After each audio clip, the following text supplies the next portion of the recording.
Good morning, everyone. Today we're going to try sublimation. I have my printing out, and we are going to do an HTV Ront tumbler. I've already cleaned it with rubbing alcohol. I've cut my first pieces of tape. I have my heat press right over here. I have painter's tape, believe it or not, which we will be using. I have my bone folder, which we will be using. I have my heat-resistant mitts, and I do need my trimmer.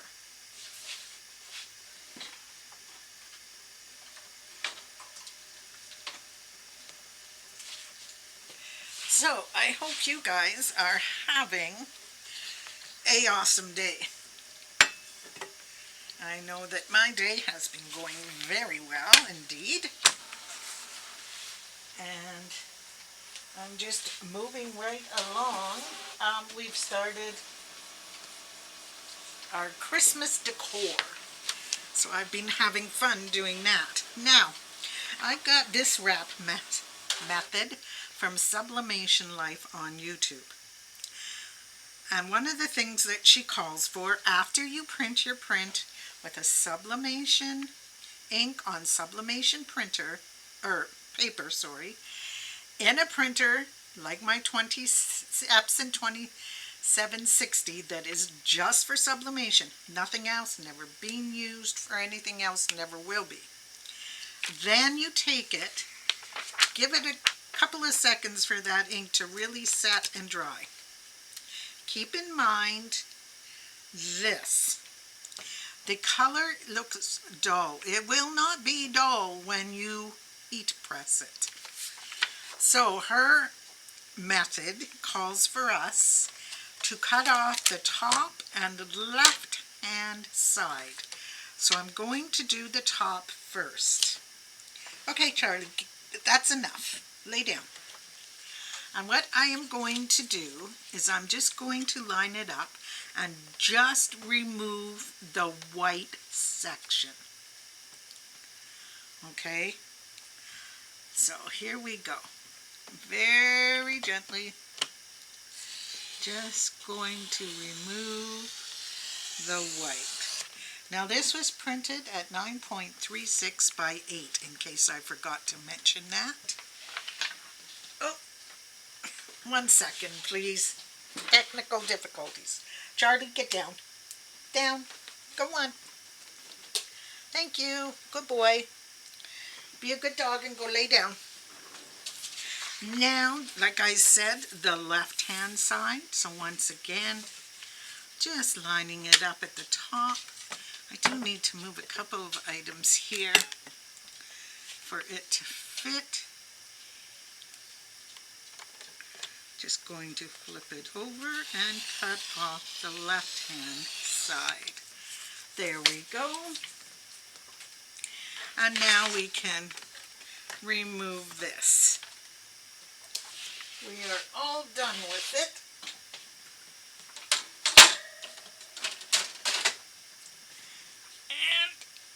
And now we begin the longest part of doing a sublimation mug, and that's the wrap. Notice, however, that I did print my print flipped, so that when it goes on my mug, or my tumbler, or my glass tumbler, or whatnot, the words are the right way. Don't ask me how I know that, or why I remember that so well. Just go with it. So now this here allows us some overage to make it easier to get the wrap around.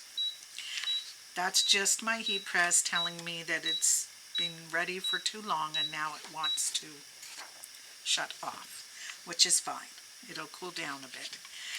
So now what we're going to do is lay our print there, turn our tumbler upside down, and figure out exactly where we want our print on our mug. So I'm going to go about there and stand it up. And that should be about how I want it. Now make sure you're pushing down onto the table so that the paper is all aligned. And then all you want to do is hold in place, and you're going to notice your overage here. That's perfect. That will not hurt anything. Now what I do, and I'm following her method, she does the middle first, but I place my heat resistant tape in the middle and use it because you want this so flat and without bubbles. I use it as part of my leverage, to pull my paper as tightly as I can. Oh, okay, and then I'm going to make sure I'm still all lined up. Okay, and I'm going to do the same at the top. I'm going to use my tape for my leverage to help me pull. And at the same time, I guess I should mention this, I am pushing with all of my might this way. Whoops. And pulling almost like I'm going to rip it this way. That is no exaggeration. Don't worry about this. We will take care of this little spot right here in just a moment. Now you want to do the same thing here at the end. Little bit of tape and using it as your leverage. Just pull, pull, pull and tape. And now before you do anything else, you're going to grab your bone folder or your scraper, your credit card, whatever you want to use, and you're going to go along that tape, and you are going to tape or press the heck out of it so that there's no air bubbles, no air pocket, and no seam. So right here you would have a bit of a seam or an air pocket. And so you want to rub that really good to make sure that paper on the bottom underneath is nice and flat. And now what we are going to do is use this to hold that in place. And we're going to grab our nice long piece. And we are going to lay it down over 1/2, like so, and push. Whoop. If you get a bit of a wrinkle, just relay. Okay. And then what I'm going to do, whoops, is now that I have it down, I am going to take my bone folder and using this to stop it from rolling, I'm going to work at that tape, making sure that I have no bubbles. I'm doing my best to get that seam all pushed down.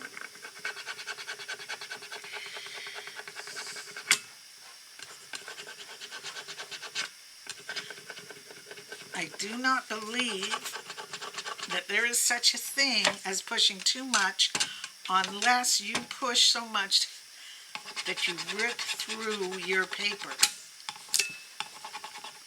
Now what I'm going to do, since I had the seam pointing your way, is I'm simply going to flip it around and point the seam my way. And I'm going to go right along it again. And after this we have one more spot, whoops, where we are going to possibly have a seam. So I will fix that up too, and I will show you. It is where your paper overlaps, and that is right here. I don't think you guys can see it due to the light, but there is a spot right here where there is like a ledge where the two meet. And what you want to do is take your, whatever you're using for pressure, your nail, credit card, bone folder, scraper, whatever it may be, and go right along there. And this will help you to prevent any kind of air pocket from forming, and get that paper laying down as good as you can. So rubbing as hard as possible right along there. We can prevent any issues. Now this part threw me off a little, but I did some research. I'm just going to flip these over and tab, like a little tab, so that they're easy to pull off. And what my research tells me is that this is safe, so here we go. Welcome to the strangest part of this method for me. I'm going to use painter's tape. Now I have rubbed and rubbed and rubbed. I do not see any bubbles, wrinkles, so forth. My paper is pretty flat except for right in the middle, so maybe another little rub wouldn't hurt. Just to get it, just to be sure. Now, in order to help this along and to be sure that it is really nice and tight, we're going to the good old painter's tape. Some people use the bands. I bought a set of bands. I couldn't get them to work, okay? With my arthritis, my hands were not strong enough to force them up over the cup without ripping my paper. So here we go. Right where you have your seam covered by this piece, you're going to place your painter's tape over top. And you are going to very strongly rub again, preventing any air from staying under there, because the purpose of this piece is to help with, staying nice and hard. Okay, bud, that's enough. Be a good boy. You don't need to keep moving your house. Sorry, guys. So just rub as hard as you can. If you don't think you've rubbed enough, rub again. Then, when you think you've rubbed enough, rub again. You get the point.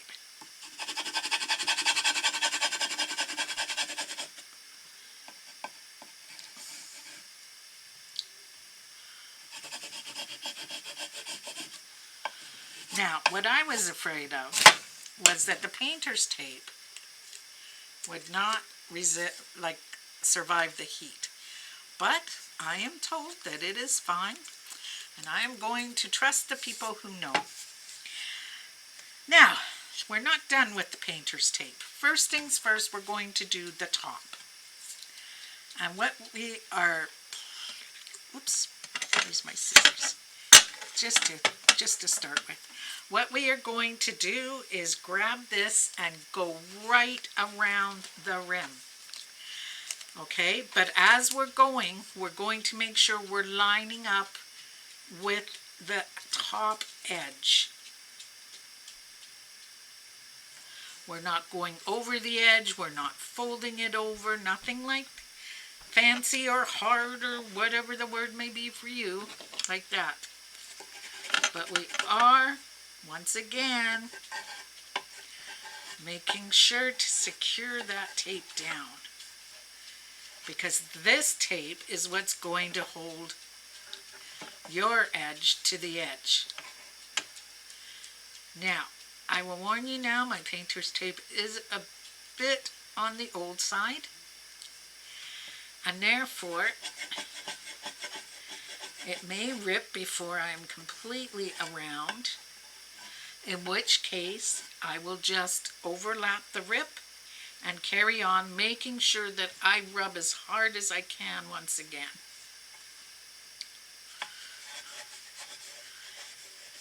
Apparently, in case you haven't guessed by now, the laying down and rubbing is the most important part of this whole thing. It is what is going to prevent ghosting, which are the air bubbles that are underneath your paper. It is what is going to prevent your paper from not being against the mug or tumbler. I'll show you in a second what happens when that happens. Now, she did suggest that you go over this twice, but for time's sake, I'm going to do it once. I have a huge stock of these, so even if I make a mistake, I'm learning as I go, and I don't have to worry. I will show you, however. See this beautiful one here? I love the way she turned out, except for one thing. I didn't have my paper tight enough, and that is why I am trying this method, to see if we can get it tight enough to not do that. Alrighty. Okay, so now we're going to do the bottom, and in order to do the bottom, you're not going to do the overlap. You're going to go to the edge of the tumbler itself. This can be a bit tricky, so you need a little patience, but it can be done.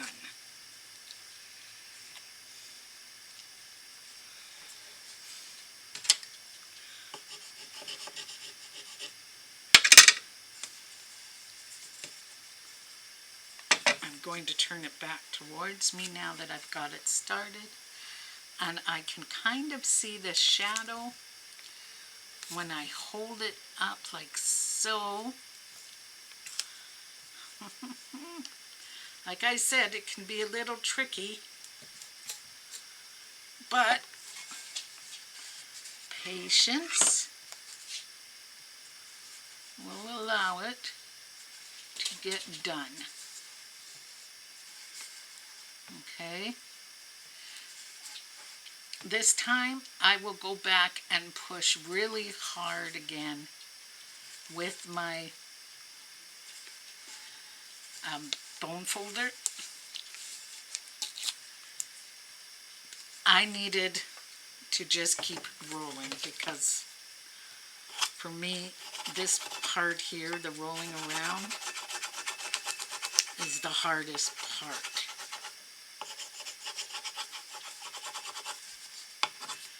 So I will make sure that I am rubbing this nice and hard. Okay, you guys might think that this is over exaggeration, but this is all that we are doing. So we want to be sure that we get it done right with our tape, since we aren't taping anymore.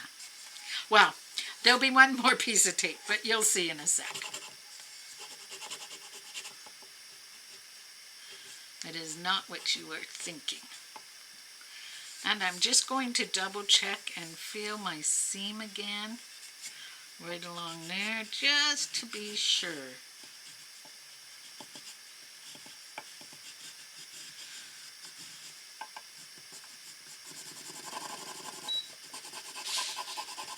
My heat press is ready. It is set at 365. And we're going to do, oh, I see an air bubble right there. There we go, gone. Gone, gone, gone.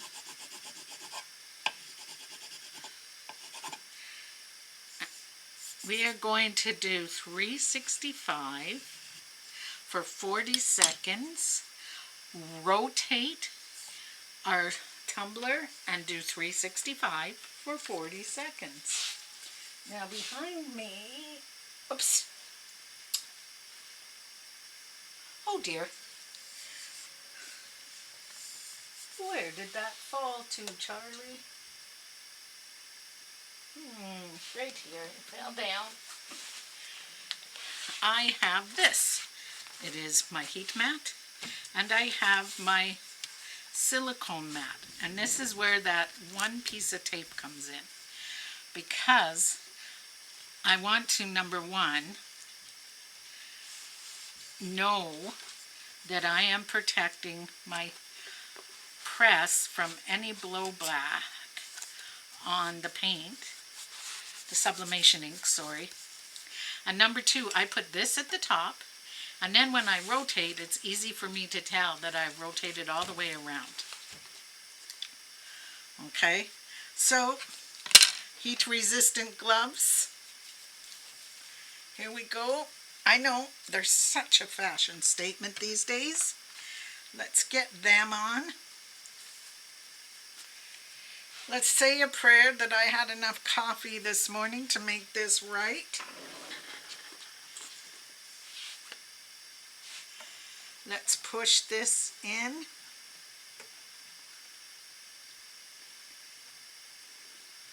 And now you will hear a beep as it closes. And away she goes. Keep in mind that sublimation gives off like a gassy fume. Keep a window open. If you have a air cleaner, please run it. Do whatever you need to do to pull those fumes away from you. Let's hope that I did it right, because we're out of emergency coffee. Okay. As soon as it beeps, we're going to rotate it. Second thing, third thing, fourth thing, fifth thing, I don't know. There's many things to keep in mind when using this is that it does get hot. I put mine on a silicone mat. If I'm doing sublimation, I do not walk away from my machine. I would never, ever, under any circumstances, leave anybody else with my machine. I am responsible for my machine while it runs. And now we wait. It's on its last 40 seconds. I want to stress one more time that this is not normal ink. This is sublimation ink on sublimation paper with a sublimation printer. The last time I sublimated, I had many messages telling me that theirs didn't work. Why didn't it work? It didn't work because they were using either a normal printer with normal ink, or one of the girls tried to take her old printer, and we're done. I'll just pull it out and let it sit a moment. And she tried to fill it with, woo, you could see the fumes coming off. She tried to fill it with sublimation ink and then use it, but she had already used it as a normal printer. That will not work, guys. You need an exclusive printer. I use an Epson 2760 EcoTank. It's only ever had one kind of sublimation ink in it, and that's all it'll ever be used for. Now you can tell that this worked. You can see all that lovely ink. So let's see if we got a seam. Now normally I would wait and I would let it cool, but for the sake of video, here we go. And let me tell you, this is hot. Even through the heat gloves, we're getting the heat. Oh, how nice that is to pull off using the painter's tape like that. Okay, guys, say a prayer because, oh no. Well, you know what? That's okay. I'm going to go with it. I'm going to say it's like a frosted look. I didn't get my top and bottom tight enough. But you know what? It's all the way around, so I can claim it as a frosty look. So there we go. Nice, naughty, swear, and tried, and the tick marks are in swear and tried. So there we go. I love it. I just adore it. Where is my seam? It's nice and clean. I love that. So there we go, guys. I will be using this one this Christmas season and enjoying it thoroughly. I hope you guys have a great day. I hope that whatever you are doing, you are happy and taking time to yourself. Happy crafting, and talk again soon. Bye.